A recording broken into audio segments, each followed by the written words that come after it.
Hey everybody, how are you doing? I'm Andrew Sumner from Titan Comics, and welcome to this panel celebrating the publication of this wonderful graphic novel, Mother Nature.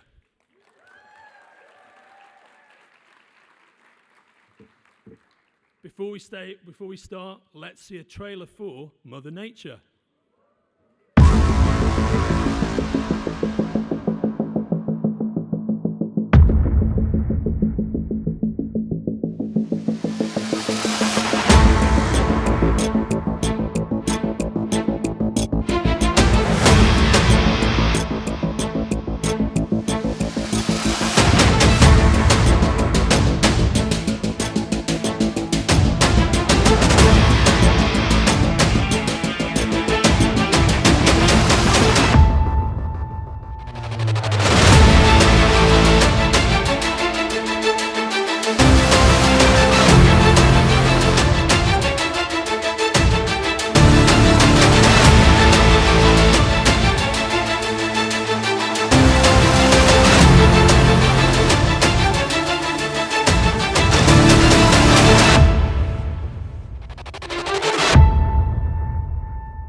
And now, please welcome on stage the creators of this supremely powerful and beautiful piece of work, award-winning artist Karl Stevens,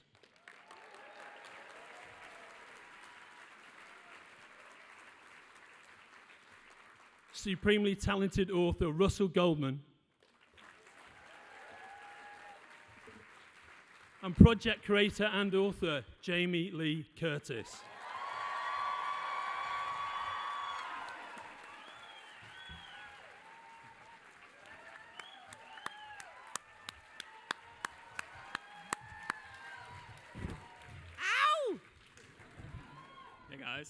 Hey guys, how are you? This really good. I didn't know they'd made a trailer and everything. It's I just so y'all know, I saw this book in print 2 hours ago for the first time. So I've seen it, in a PDF form, and it is thrilling. And then to see that you've made a trailer, it's exciting. It's exciting. It's important. We're fucking the world. We need to do this better. God's hammer. There is a possibility of change, but we're going to have to do it. And I'm really thrilled to see how enthusiastic you guys are for this beautiful piece of work that Karl has made for us. Jamie, there's a really interesting story behind how you put the creative team for this book together. Can you just tell everybody about it? Introduce these guys to the audience? Sure, of course. So when I was 19 years old, even though I could barely get out of high school with my 840 combined SAT scores, I knew that we were in trouble. I just knew from an environmental standpoint, if I have any skill at all, it's that I am an emotional. My antenna are incredibly attuned, and I knew it. And I had this idea for a story, a movie, something in my head called Mother Nature, and I had some images, and of course I had some gruesome deaths because I have a very dark mind. And when you see a few of them, you will understand. And I didn't do anything with it. And when I made the Halloween movie, which you guys supported, so many of you, in 2018, with David Gordon Green, I came back from that energized. I had my mojo back for the possibility of how you could tell stories. And I came home and I said to my husband, I'm going to hire somebody to write Mother Nature. And he said to me, as Christopher does, very quietly, why don't you? And I said, oh, please. I don't know how to write a screenplay. And he looked at me and he said, yes, you do. And honestly, I put on a wall, you guys know, I put a way that people were going to die through natural circumstances. I loved the Towering Inferno. I loved the Poseidon Adventure. So I had an imagination of an idea of come up with every gruesome way that Mother Nature could kill people. Black ice storms, hail, tornadoes, all of them, burning them up with extreme heat, and then a list of characters. And do you remember when you were in school and you would do those worksheets where they would say fruits and then colors? And it would be like, apple is red, orange is, and that's how I made the grid for the deaths in Mother Nature. And I wrote a 40-page treatment, but I didn't know how to write a screenplay. And I called a friend of mine and I said, does anybody who had said her son was a film graduate, a film student graduate, Russell Goldman, Wesleyan University. And I said, he was looking for work in show business. And I said, oh, does he know how to work Final Draft? And he came over and inputted the 40-page treatment that I had written into a screenplay. And we started collaborating. And in our In a 5-year relationship? 5 years ago. And in the collaboration, Russell took a big swing at the script and really formed it into what is now the story of Mother Nature. He focused it very much on women in a way that I didn't. And now we had a screenplay. We weren't going to get it produced yet. And I collect New Yorker cartoons for my husband for our anniversary every year. I buy him an original New Yorker. On our 35th wedding anniversary 5 years ago, oh, that was 5, no, babe. Start clapping, it'll be 40 next year. But I bought a cartoon from the New Yorker, an original cartoon from the artist, and it was Bogart in Casablanca, beautiful, beautiful line drawing, sitting at the bar in Casablanca, and the caption on the cartoon was, "Alexa, play As Time Goes By."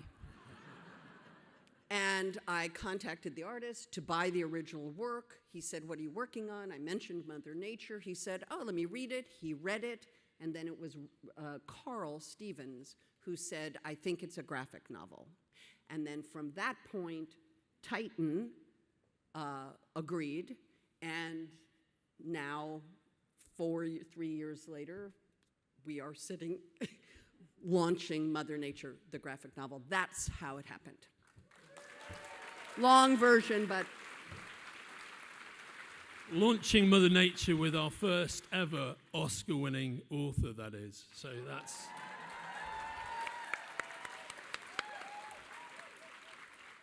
It's been a year. Now, Karl, you've had an award-winning career, quite rightly, because you're all seeing some of this beautiful artwork of Karl's scrolling around behind us. Can you talk a bit about your journey to becoming the illustrator of this graphic novel? Well, it's like Jamie said.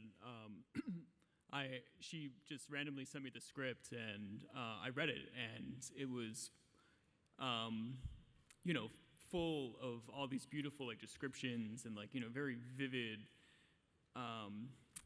ideas about what we were doing to the planet, and also just these really interesting kills, like she said, and it just had, this kind of great balance between, this really important, probably the most important message about our climate, and also mixed with, fun, gory stuff, and I don't know. But, really, I was just looking for a project that was kind of the opposite of what I've been working on. Because, my last book was about my cat called Penny, a graphic novel. Which is a wonderful piece of work, everybody. It's absolutely beautiful. So, I thought this would be a nice, big, interesting project to really sink my teeth into. But, and also I've always been interested in fine art painting, and especially 19th century American landscapes, and I felt that I could bring that knowledge and my poor imitation of it into a graphic novel form, and also scratch that itch of doing a genre work, because I've always wanted to work in genre, and again this was kind of the perfect in for me. and such a beautiful outcome. Jamie, something we were talking about recently with some of the publishing distributors of the world was the excitement of working with an artist like Karl when you see the pages come in. Can you talk about that a bit? I can draw stick people. I mean, it's just awful, and I'm in awe of the ability to translate visual images through the different art forms, particularly pen, ink, watercolor, and you can see. I mean, look at that vista on the right-hand corner of what you're looking at. I mean, that is what the world should look like. That is what our natural world should be. And I just was so impressed with Karl's ability to tell the story visually. It's also, by the way, I've been realized in some forms. I've never been drawn into a comic book form, and there are a couple images of me that are so shockingly real that it's exciting. But what's most important to me is also the partnership, and this is where Russell really steps in as my co-writer, is it's a story written by 3 white people, and it's a story about indigenous people. And I just want to make sure that we talk about the steps and the amount of deep research and collaboration that Russell brought to the project, because it's crucial in these times that we don't take credit for that these are a peoples and a culture that is very, we took it from them. They were here. They loved the land. They loved it. They revered it. It was part of their culture to love it. And we have raped it and tortured it in the name of greed and avarice. And so I just very much want you to comment on that, if that's okay. Of course, yeah.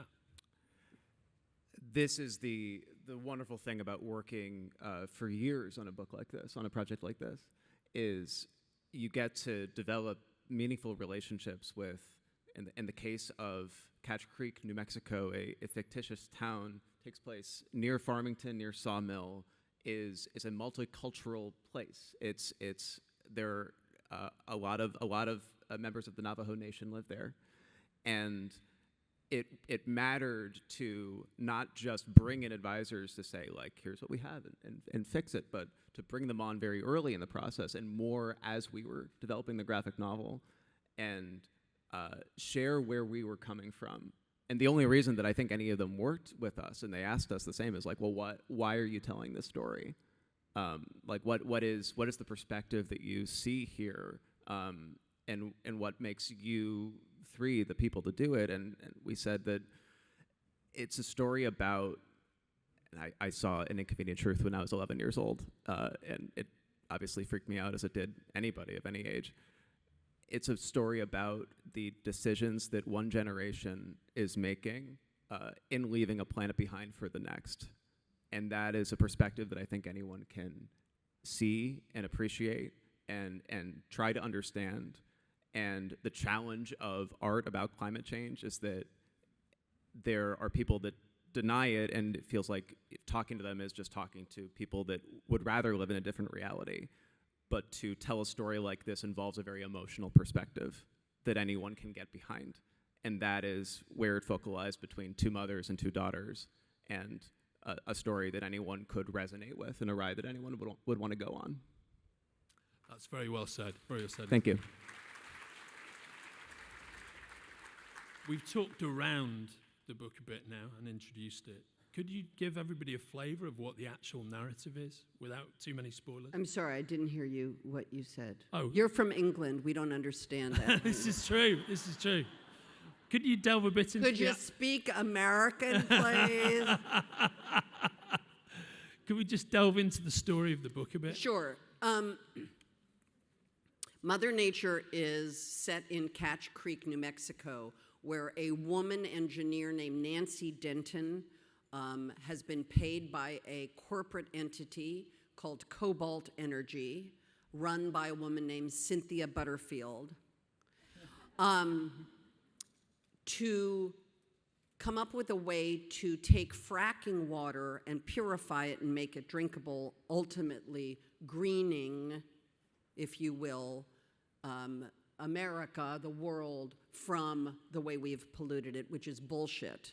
But it's, it's a corporate greed move. And they are doing something called the Mother Nature Project on land that they have leased from a Native American woman named Kai Terrell, who has a daughter named Nova Terrell, who is a bit of an eco-terrorist. And when she finds out that her mother has leased the land for this bullshit water project, she, wreaks havoc on the project, and in the process is sort of struck by lightning and then basically anthropomorphizes into the spirit, which is the Naye, the enemy of the people, a Navajo creation. It's a Navajo creation myth, enemy of the people.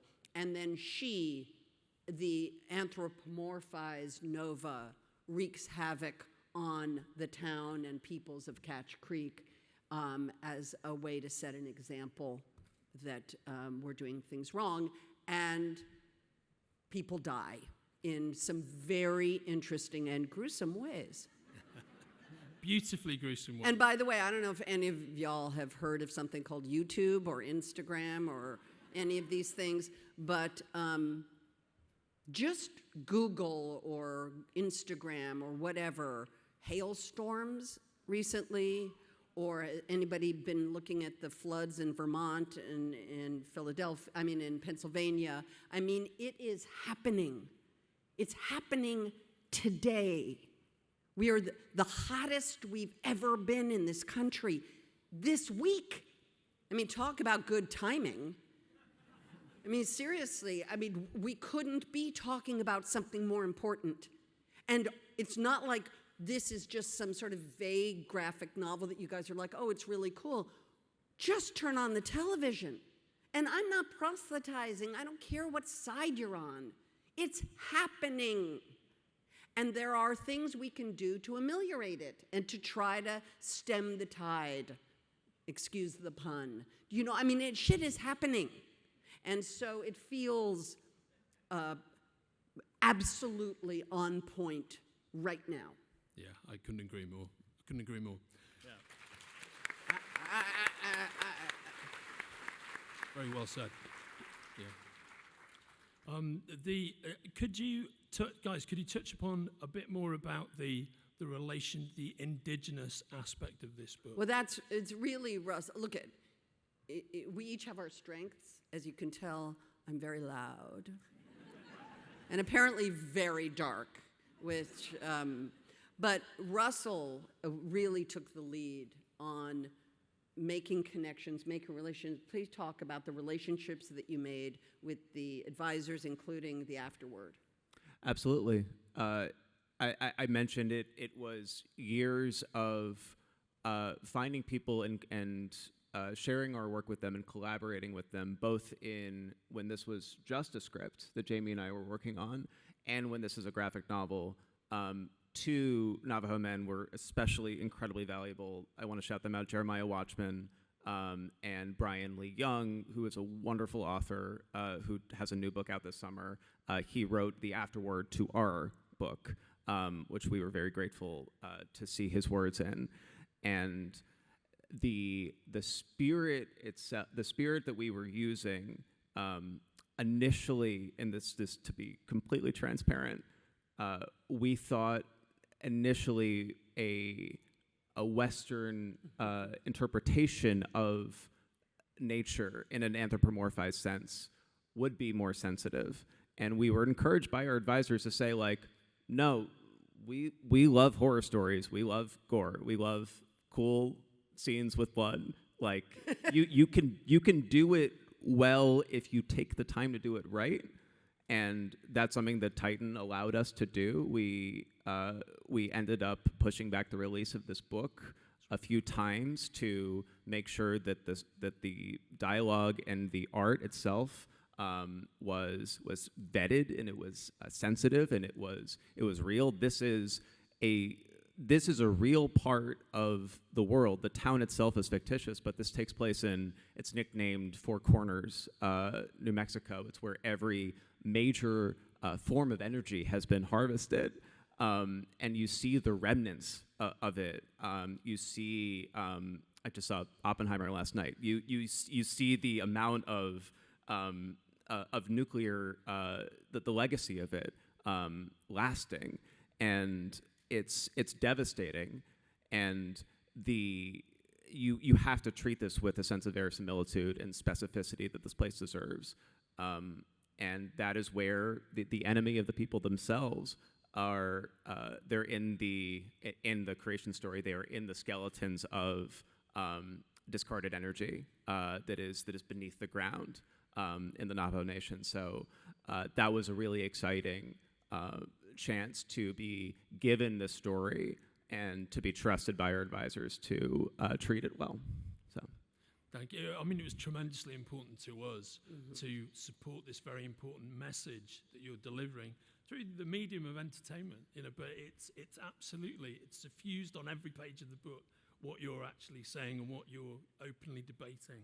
I think it's a beautiful piece of work, and I think a big part of the success of what you've done is Karl's beautiful depictions of the ideas and the stories. And as everybody can see from this beautiful artwork, Karl has many strengths because he's really given full flight to these incredible vistas that you've created, stained by pollution, stained by climate turmoil.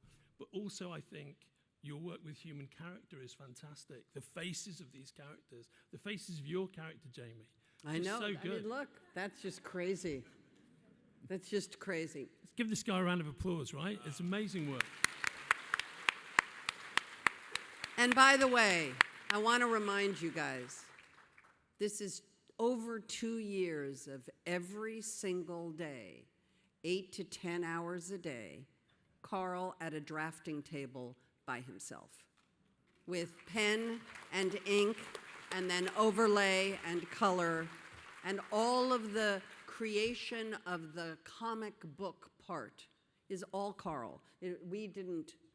We had nothing to do with that. We wrote the original story in the original format, but how it is formatted into a graphic novel form is 100% Karl. And it's, again, we never saw it until today. Today was the first time we held this book in our hands, and it's thrilling. It's a beautiful artifact. Thanks. Karl, can we talk a bit about your process? By the way, have you seen how indelible these colours are? Look, it's not just the art, it's the way this book looks, the way it feels. But could you talk a bit about how you actually create? Sure, yeah. I mean, well, I took the script and I basically storyboarded it, thumbnailed, as we say in the business, into a comic, to just take the text and, figure out how it would read visually. So once I did that, then I was able to collect a lot of references and just sit down and just start composing, just penciling,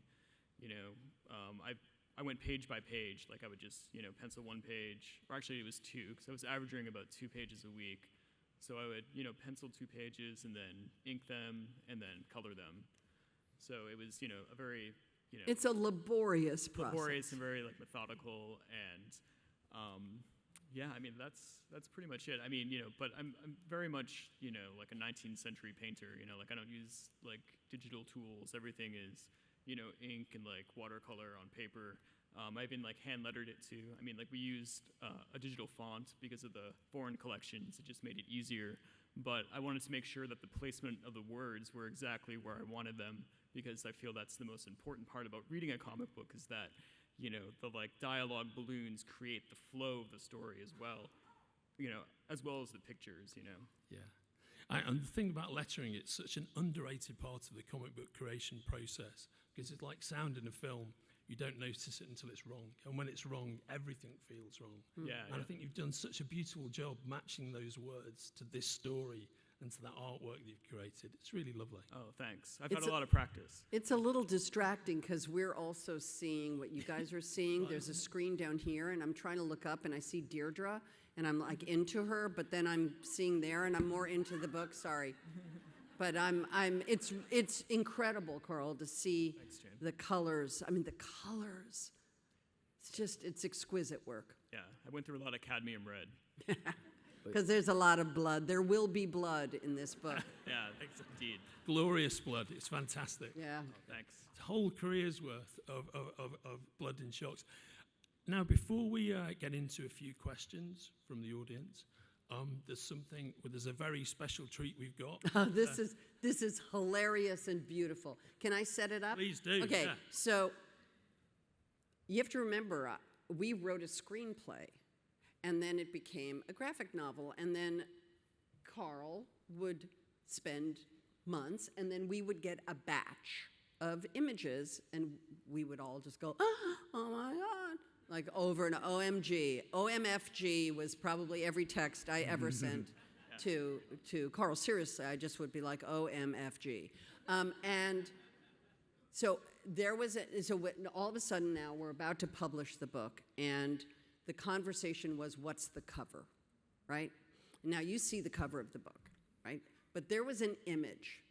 And all this morning, we've been talking about this book upstairs with journalists all morning, and every single one of these journalists I brought up, well, you know, the cover I wanted, and I flipped through the book, and I even put a Post-it on the page so I could flip right to it and open it up and show them the image I wanted as the cover of this book. Now, when I had said that to Titan and my partners, they were like, yeah, no.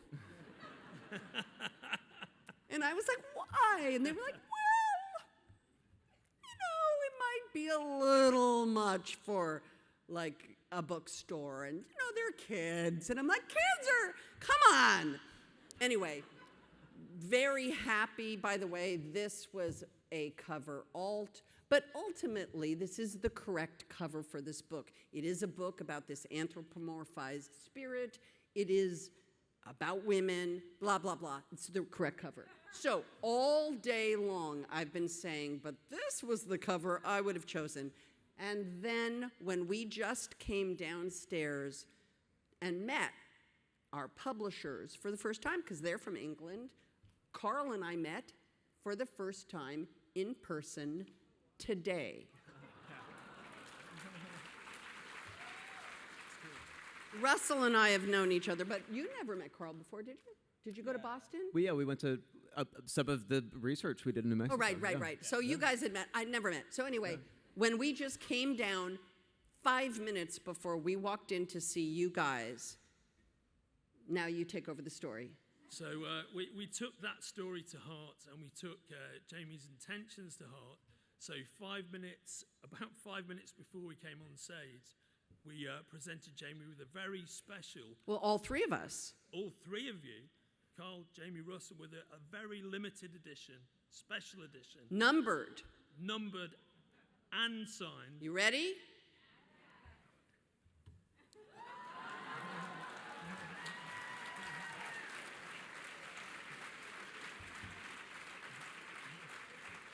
This was what I wanted as the cover of Mother Nature. And honestly, look, they have numbered them 001, and I had no idea this was happening. Apparently Karl might have, because I guess he had to supply the art. But I'm telling you guys, this is just, it was such, 5 minutes before we met, this happened backstage.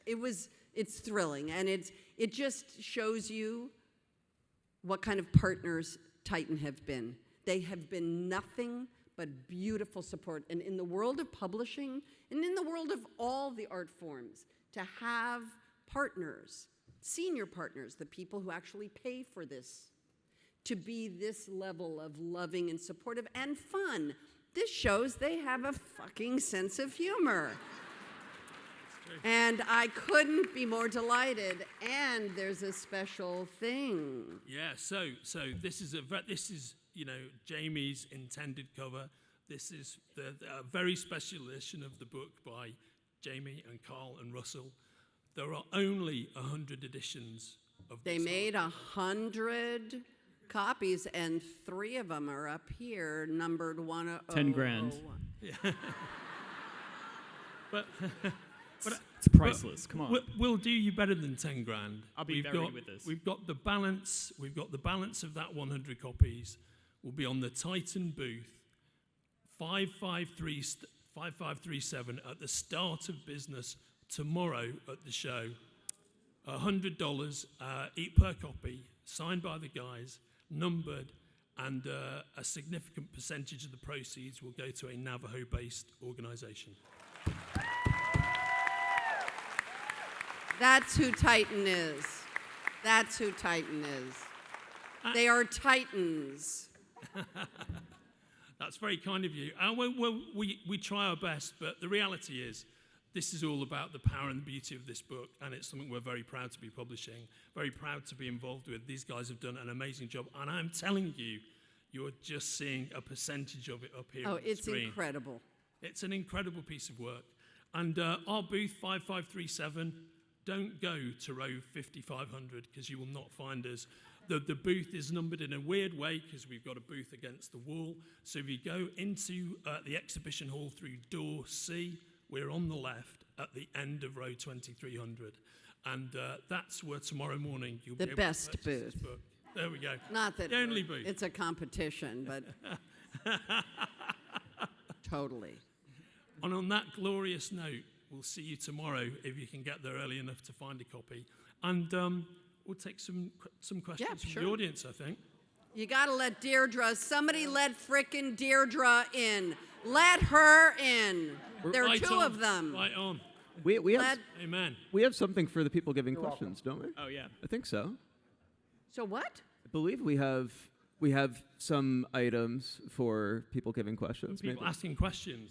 Oh, I see. Yes, you will get something if you ask us a question. Apparently. Ricky and Will are around. We should have some items for people asking questions. Yes, we will focus this for you. Go on, bring it.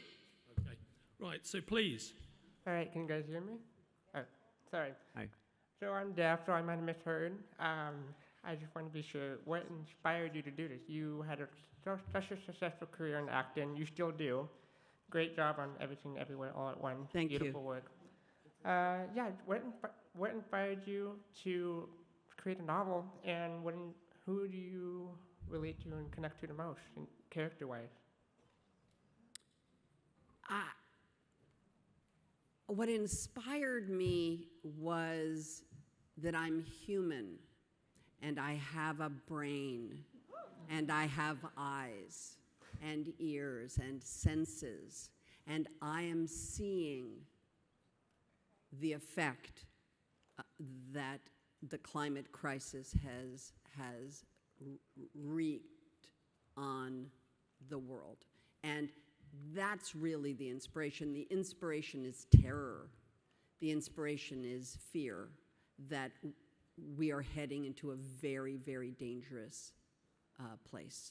And who I relate to, I wish I could say I related to the rebel, but I was a very good girl, like a really good girl. So I probably relate to Nancy, who is the engineer who's trying to do the right thing, even though A little compromised. but we're humans, so we're all compromised because no one exists without compromise. So thank you for your question. Well, thank you.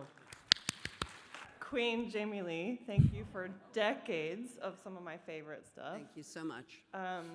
I also know Final Draft, just in case you need someone. Oh, okay, thanks. Well, I'm on strike. But. Russell figured it out.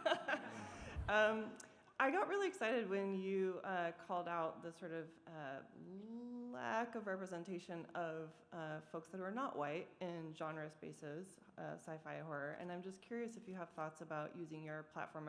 I think I speak for everyone in the room that you're one of the most beloved icons It's very in nice. all of Thank you so much. horror, and how you might use your platform to get some more voices heard. You know what? This is my platform right here. You're looking at it. Honestly, I'm not an activist like that. I'm a human. And so in my humanness and in my work and whatever it is, you try to do the best you can to try to represent the best you can, the most people that you can. And, you know, when I don't have an experience or I don't have experience in something, I immediately try to ask. So, for instance, I have a trans daughter, and you know, I don't know many trans people, and so I have sought to learn. I'm a student. I'm not going to pretend I know anything, because I don't know anything. And then you start to learn, and so I think that's the biggest message, is that we're all learning, we're all learners, and we're all trying to figure it out, all of these things.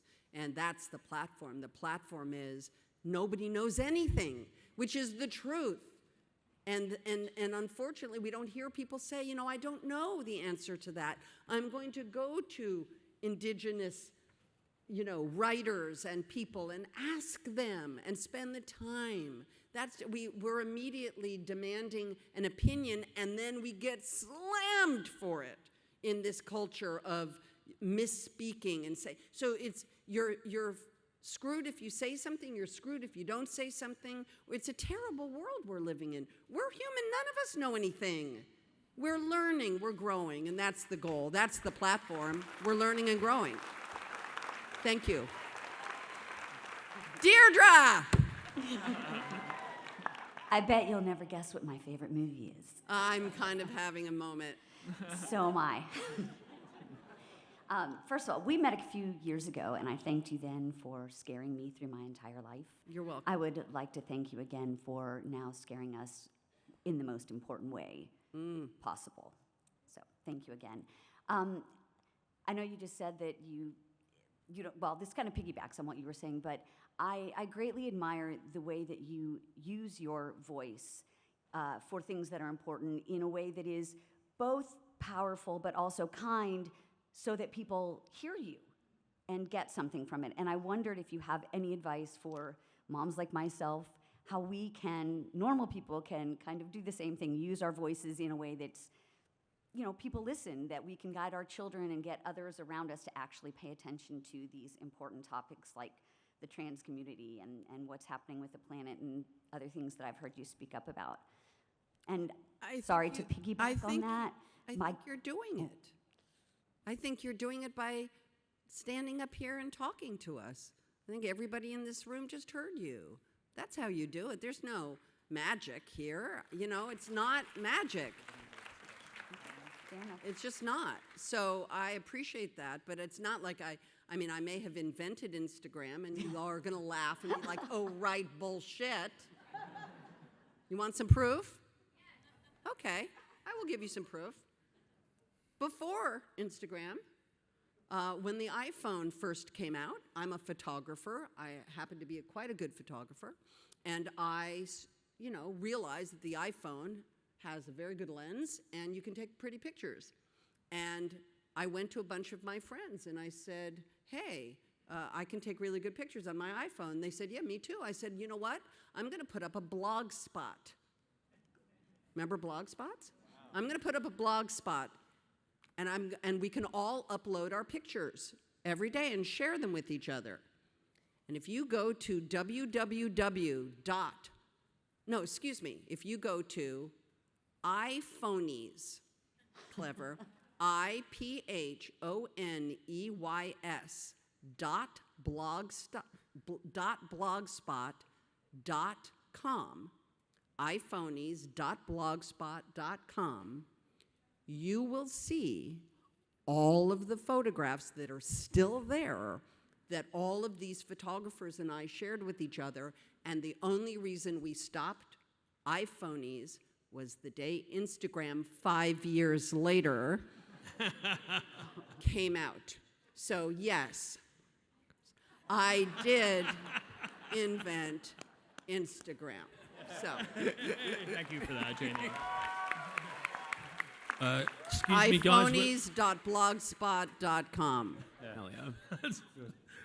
We're racing towards the end of this I panel know. and this glorious. I'm sorry to all the people that aren't going to get to ask anything, and don't hate me for telling that story, because then you're going to be like, she told this stupid story about Instagram, and I didn't get to answer my. Sorry. Go on. I have one more question. Great. Okay, we're ready for you. I don't know how to follow up on inventing Instagram. I'm but, sorry. Yeah, I appreciate it.